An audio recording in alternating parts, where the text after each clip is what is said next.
শুধুমাত্র মূলা আর গাজর দিয়ে এমন সুস্বাদু রেসিপি তৈরি করা যায় সেটা আপনারা কল্পনা করতে পারবেন না।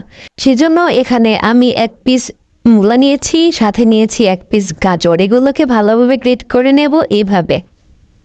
এবার হাফ চামচ লবণ দিয়ে কিছুক্ষণ সময়ের জন্য রেস্টে রেখে দেব। মিনিট পরে ফিরে এসে দেখছি এখানে প্রচুর পানি এসে পড়েছে। এবার পানিগুলোকে ভালোভাবে ছেঁকে নেব, 2 হাতে ভালোভাবে চেপে চেপে পানিটাকে নিংড়িয়ে নেব। এবার এগুলোকে একটা ছুরির সাহায্যে ভালোভাবে কুচি কুচি কুচি কুচি কুচি কুচি করে নেব। 3টি ডিম ভেঙে এর মধ্যে দিয়ে দেব। 1 চিমটি পরিমাণ লবণ দেব। একটি স্প্রিং অনিয়ন নিয়ে এটাকে ভালোভাবে কুচি কুচি তার মধ্যে দিয়ে দেব। স্প্রিং অনিয়নের পরিবর্তে পেঁয়াজও দেওয়া যায়। এবার এগুলোকে ভালোভাবে একটু ঘুটিয়ে পাটিয়ে তার মধ্যে 1 চামচ পরিমাণ দিয়ে দেব হচ্ছে কর্নফ্লাওয়ার। ময়দাও দেওয়া যায়, সমস্যা নেই। এবার চুলায় একটি ফ্রাই প্যান বসিয়ে দেব। এরকম ফ্রাই প্যান সবার বাসায় নাও থাকতে পারে, সেক্ষেত্রে আপনারা যে কোনো ফ্রাই প্যান নিতে পারেন।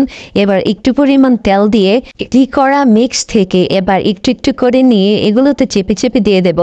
চেপে চেপে দেওয়ার পর এবার কিছুক্ষণ সময় ওয়েট করব। এক পাশ যখন একটু গোল্ডেন ব্রাউন কালার হয়ে আসবে তখনই এক সাইড থেকে এগুলোকে অর্ধচাঁদের মতো করে উঠিয়ে দেব। অর্ধচাঁদের মতো হয়ে গেলে এবার এই পাশ ও পাশ দুপাশে ভালোভাবে সেঁকে নেব। এবার সেঁকে নিলে হয়ে গেল আমার এই মজাদার এই মূলা আর গাজর দিয়ে সুস্বাদু এই নাস্তা।